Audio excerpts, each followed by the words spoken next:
بچوں زندگی کی خوبصورتی ہر انسان چاہتا ہے، اور یہ صرف در مصطفیٰ سے ملے گی۔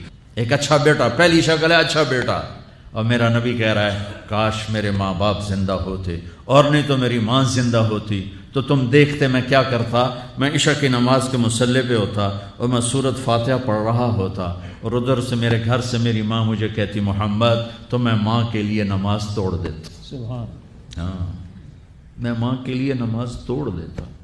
اور میرے نبی سے پوچھا گیا یا رسول اللہ قیامت کب آئے گی؟ یہ بچیاں غور سے سنیں، سارے سنو پر یہ خاص طور سے سنیں۔ آپ نے کہا اللہ کو پتہ ہے، کہ یا رسول اللہ کوئی نشانی بتا دیں۔ تو آپ نے کہا جب بیٹیاں بھی ماؤں کو ذلیل کریں گی تو قیامت آئے گی۔ جب بیٹیاں بھی ماؤں کو ذلیل کریں گی تو قیامت، ان تلد الامۃ ربتہا، جب ماں کے ساتھ بیٹیاں نوکر جیسا سلوک کریں گی، نوکرانی جیسا سلوک کریں گی تو قیامت کے نکارے پہ چوٹ پڑ کے رہے گی۔ یہ نہیں کہا جب کفر پھیل جائے اور جب اسلام مٹ جائے گا، حالانکہ قیامت تو اس وقت آئے گی جب دنیا میں ایک مسلمان باقی نہیں رہے گا۔ یہ واقعہ کی سنگینی کو بتانے کے لیے فرمایا جب ماؤں کو ذلیل کیا جائے گا قیامت آ جائے گی۔ میرے نبی نے فرمایا عمر تیرے دور میں ایک شخص آئے گا اویس، اس کا قبیلہ ہوگا مراد، آگے سب کاسٹ ہوگی قرن، اویس بن عامر، اسے دعا کروانا، وہ کالے رنگ کا ہوگا، چھوٹے قد کا ہوگا، اور اس سے دعا کروانا، دعا تو بھی کروانا، علی تو بھی کروانا، علی اور عمر، اویس ان کے لیے دعا کریں۔ انہوں نے پوچھا کیوں؟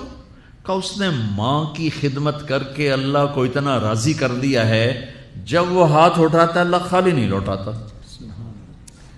اللہ کی قسم عمر و علی کو اویس کی دعا کی ضرورت نہیں تھی، امت کو پیغام دینا تھا کہ مائیں ذلیل ہو رہی ہیں آج، اور باپ جوان اولاد سے چھپتے پھر رہے ہیں، تو میرے نبی نے یہ آگے پیغام دینا تھا کہ نبی ہو کر رسول ہو کر کہہ رہے ہیں کاش ماں ہوتی تو میں اس کے لیے نماز توڑ دیتا۔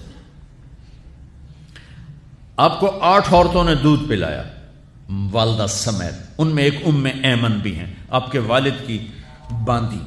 تو گھر میں تشریف فرما تھے، ایمن بیٹھی تھی حضرت عائشہ، تو ایمن کہنے لگی یا رسول اللہ پانی تو پلا دیں۔ تو اللہ کے نبی ایک دم اٹھے، تو حضرت عائشہ ناراض ہو گئی، ایمن اللہ کا رسول کو کہتی پانی پلا، کہا تو اور کیوں نہ کہوں، میرا بیٹا ہے، میں نے دودھ پلایا ہے۔ تو حضرت میرے نبی نے کہا ہاں ہاں عائشہ یہ میری ماں ہے، اس کا میں نے دودھ پیا ہے۔ آپ اٹھے، گھڑے میں سے پانی بھر کے یوں دونوں ہاتھوں سے حضرت ایمن کو پیش کیا، جو حبشی باندی تھی، چونکہ دودھ پیا ہے تو ماں کا لفظ صادق آ گیا، تو بجائے اس کے کہ برا مناتے، آپ خادم بن کے اپنی ماں کو دودھ پلانے والی ماں کو آپ نے، حضرت حلیمہ سعدیہ تشریف لائیں، آپ نے اپنی چادر بچھا کر اس کے اوپر بٹھایا۔ ہمیں پیغام دینا تھا، آنے والے زمانوں میں یہ ہونا تھا۔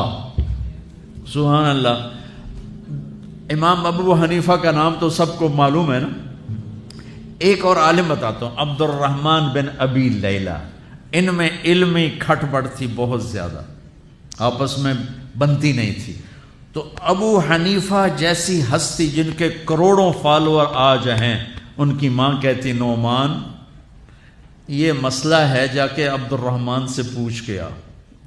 زندگی میں ایک دفعہ نہیں کہا ماں جی میں اس کو وڈا عالم ہے میرے کو پوچھ لو، کہا اچھا ماں جی، اپنی چادر اٹھاتے اور پہنچ جاتے دروازے پہ دستک دے کے بھائی مجھے میری اماں نے بھیجا ہے، آپ اس پہ فتویٰ، حالانکہ ان کی اپنی رائے اس کے خلاف ہوتی تھی، لیکن ماں کے احترام میں جا کر ان سے مسئلہ پوچھتے جن سے روزانہ مناظرہ ہوتا تھا، روزانہ کھٹ پٹ ہوتی تھی علمی، ماں نے کہہ دیا جا کر ان سے پوچھ کے آتے تھے، اپنے اتنی بڑی علمی قدر و منزلت کو ایک طرف رکھ دیتے تھے، نہیں میری ماں نے مجھے کہا ہے۔ تو آپ سب نوجوان ہو، ماں باپ زندہ ہیں تو ان کی دعا لو، آہ نہ لو، دعا لو۔